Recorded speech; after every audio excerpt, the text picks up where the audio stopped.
Bismillahirrahmanirrahim. Assalamualaikum warahmatullahi wabarakatuh.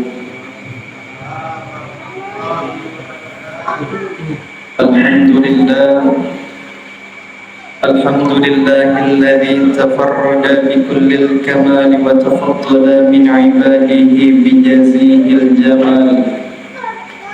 Asyhadu an la ilaha illallah dzul ma'lumati wal jalal wa asyhadu anna Muhammadan 'abduhu wa rasuluhu al-man'udu bil karimi sadaya wa syarifil khisal wa ala alihi wa sahbihi khairus sahbi wa al wa tabi'in wa man tabi'ahum bi ihsanin ila yaumil mal. Amma ba'd. Jamaah salat isya dan salat tarawih yang dimuliakan Allah Subhanahu wa taala. Marilah kita senantiasa bersyukur kepada Allah Subhanahu wa taala, yang mana pada malam yang kelima ini Allah masih memberikan kita nikmat kesehatan, kesempatan, nikmat hidayah masih Allah berikan kepada kita, sehingga kita masih dapat melaksanakan sholat isya dan akan dilanjutkan sholat tarawih secara berjamaah. Salawat beriringkan salam semoga selalu tercurahkan kepada baginda Muhammad sallallahu alaihi wasallam, dengan bersalawat mengucap Allahumma salli ala sayyidina Muhammad wa ala ali sayyidina Muhammad. Semoga kelak di yaumil qiyamah, di yaumil mahsyar, di akhirat kelak kita diakui oleh Nabi Muhammad sebagai umat beliau dan kita berhak mendapatkan syafaat Nabi Muhammad sallallahu alaihi wasallam. Hadirin yang dimuliakan Allah Subhanahu wa taala, maka sesungguhnya tidak ada satu amal yang diperintahkan oleh Allah Subhanahu wa taala dalam Al-Qur'an, kalaupun ada tidak begitu banyak, yakni perintah Allah yang diturunkan dalam Al-Quran yang memakai kalimat unik dan kalimat khas dari Allah untuk kita.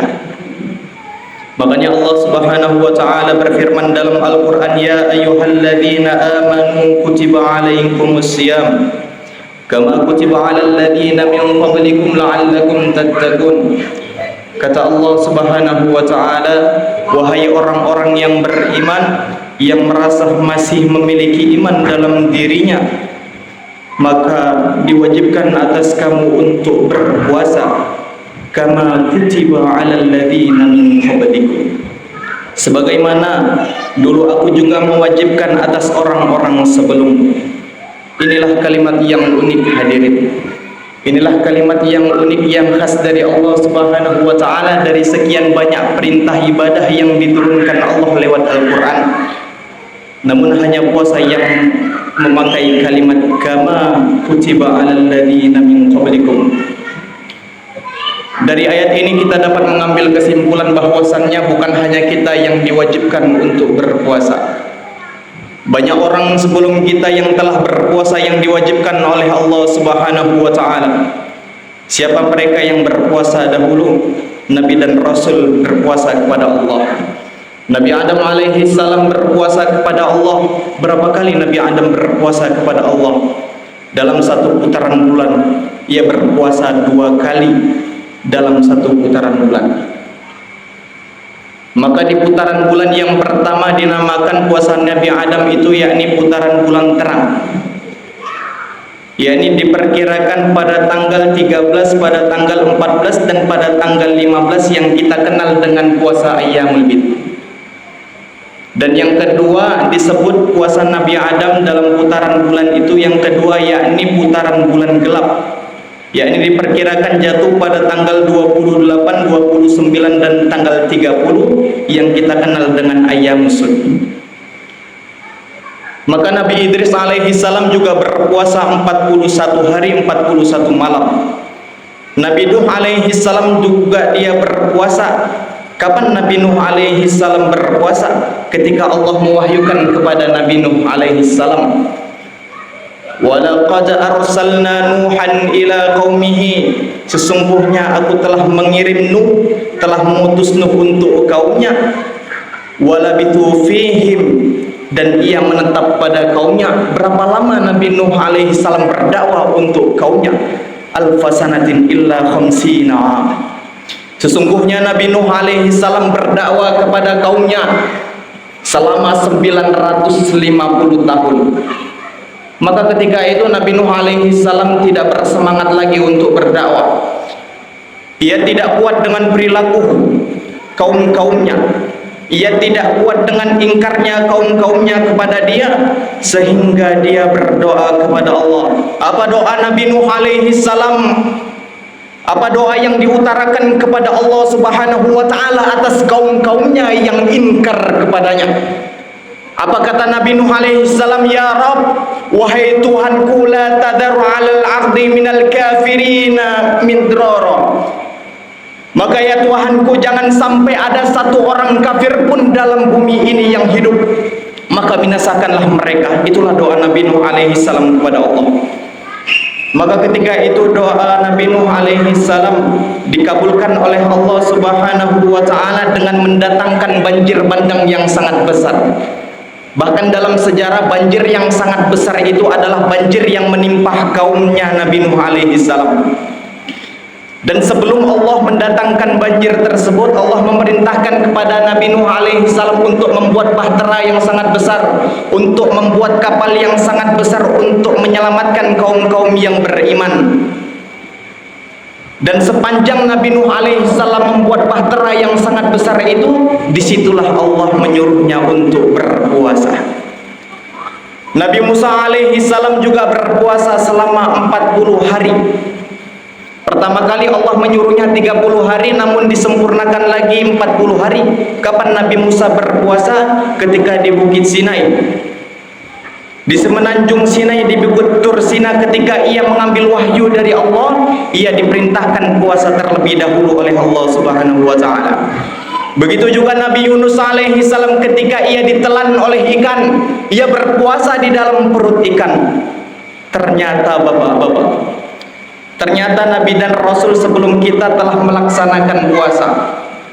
Ternyata bukan hanya Nabi dan Rasul saja, bahkan orang-orang yang kafir, mereka juga berpuasa kepada Allah. Maka ingin saya sampaikan kepada kita semua, tahukah kita arti dari kata puasa? Maka kalimat puasa tidak akan kita temukan dalam Al-Quranul Karim. Kalimat puasa dalam Al-Quranul Karim yakni asyam, as-saum, dan ditekankan dalam bahasa yakni al-imsak, yang artinya menahan. Lantas dari mana kalimat puasa ini kita dapatkan? Jikalau kita membaca sejarah bapak-bapak, kalimat puasa itu didapatkan dari kaum Hindu kuno. Maka jikalau kaum Hindu kuno itu ingin mati secara mulia, ia harus mengikuti ritual-ritual yang disebut dengan ritual muhsoh. Muhsoh itu bapak-bapak dan ibu-ibu, yakni ritual, yakni badannya mengecil terus hilang. Dan ritual ini dilakukan dengan 3 syarat. Yang pertama, menahan tidak makan, tidak minum, dan tidak bercampur dengan istri, tidak bergaul dengan istri. Maka kaum Hindu kuno itu puasa bapak ibu. Kaum Buddha, kaum Nasoro, kaum Yahudi dahulu juga puasa. Bahkan kaum Majusi yang menyembah api, mereka berpuasa. Kapan kaum Majusi berpuasa? Ketika api itu padam, maka mereka berpuasa 3 bulan berturut-turut. Ternyata bukan hanya Nabi, bukan hanya Rasul, bukan hanya orang-orang kafir non-muslim yang berpuasa, namun binatang juga berpuasa. Ular, ketika ia ingin mengganti kulitnya, ia berpuasa selama 40 hari 40 malam. Kepompong, jikalau ia ingin menjadi kupu-kupu, ia harus berpuasa selama 7 hari 7 malam. Dan ayam, jikalau ia mengerami telurnya dan ingin telurnya menetas, ia harus berpuasa selama 21 hari. Jikalau ada ayam yang gila mencari makan, yang berkeliaran mencari makan terus, maka telurnya akan busuk dan tidak akan menetas.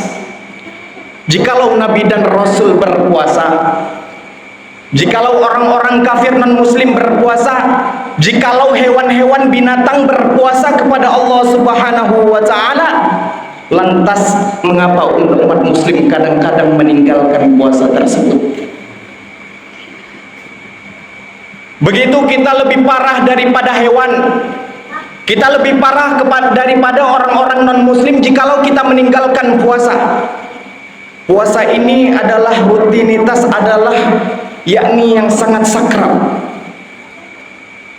adalah ibadah yang sangat sakral yang diturunkan untuk kita dan kita diwajibkan untuk berpuasa. Makanya orang-orang yang meninggalkan puasa, kata Rasulullah sallallahu alaihi wasallam dalam hadisnya, barang siapa yang meninggalkan satu Ramadan saja pada bulan puasa, sesungguhnya ia tidak akan bisa mengganti satu Ramadan itu walaupun dia berpuasa sepanjang masa. Itulah keutamaan puasa untuk kita, bapak-bapak dan ibu-ibu. Jikalau non-muslim mereka berpuasa, jikalau binatang-binatang mereka berpuasa, maka kita kaum muslimin, kita kaum yang beriman, sungguh malu jikalau kita tidak berpuasa.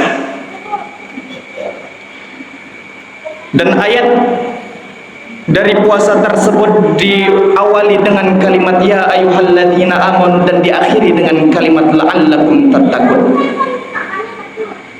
Allah menggunakan kalimat ya ayyuhalladzina amanu, wahai orang-orang yang beriman, wahai orang-orang yang memiliki iman dalam dirinya. Mengapa Allah tidak memakai kalimat ya ayyuhan nas? Mengapa Allah tidak memakai wahai orang-orang, wahai manusia-manusia? Mengapa Allah tidak menggunakan ya ayyuhal bashar? Mengapa Allah tidak menggunakan kata bashar, namun Allah memilih kalimat ya ayyuhalladzina amanu? Karena puasa itu diperuntukkan untuk orang-orang yang memiliki iman kepada Allah. Makanya kalimat iman dan takwa disandingkan dalam ayat ini. Beberapa mufasir, orang-orang penafsir Quran, mereka menafsirkan bahwa jikalau kalimat iman, jikalau kalimat takwa disandingkan dengan amalan-amalan yang diwajibkan oleh Allah, berarti amalan itu sangat penting untuk kita. Amalan itu mengorbankan keimanan dan ketakwaan kita kepada Allah. Jikalau kita mengerjakannya, maka keimanan dan ketakwaan kita sukses di mata Allah. Namun jikalau kita meninggalkannya, keimanan dan ketakwaan kita hancur di mata Allah. Maka itulah pentingnya puasa, Bapak Ibu. Iman kita dipertaruhkan di bulan Ramadan ini, ketakwaan kita dipertaruhkan di bulan Ramadan ini. Maka di bulan Ramadan yang penuh berkah ini adalah bulan tarbiyah untuk kita. Bulan tarbiyah untuk kita semua, bulan pendidikan, bulan pengajaran untuk senantiasa dekat kepada Allah Subhanahu wa taala. Maka wajar Bapak dan Ibu, jikalau kita melihat orang-orang ketika bulan Ramadan masjid musola ramai dengan orang-orang bersalawat tidak seperti hari-hari yang lain. Maka wajar jikalau kita melihat orang-orang membaca Al-Quran di bulan puasa lebih ramai daripada hari-hari yang lain. Karena Allah mengkhususkan bulan Ramadan, yakni bulan Ramadan yang disebut dengan bulan ketaatan kepada Allah, bulan yang penuh berkah, bulan kedekatan. Kita yang memiliki kesempatan di bulan ini untuk senantiasa dekat kepada Allah Subhanahu wa taala. Iman dan ketakwaan kita selalu dipertaruhkan di bulan ini untuk mendapatkan keimanan yang bagus, ketakwaan yang tinggi di hadapan Allah Subhanahu wa taala. Maka Bapak Ibu, jikalau kita di bulan ini gagal, jikalau di bulan ini kita tidak mendapatkan ampunan Allah Subhanahu wa taala, jikalau di bulan ini kita tidak meningkatkan ketakwaan kita kepada Allah Subhanahu wa taala, keimanan kita di hadapan Allah, bagaimana dengan bulan-bulan di luar Ramadan? Jikalau bulan ini setan-setan dibelenggu, diikat oleh Allah Subhanahu wa taala, yakni bulan ketaatan, di mana bulan ini kesempatan kita untuk taat kepada Allah Subhanahu wa taala. Jikalau kita tidak sanggup taat di bulan ini, apakah kita sanggup di bulan lain untuk taat kepada Allah?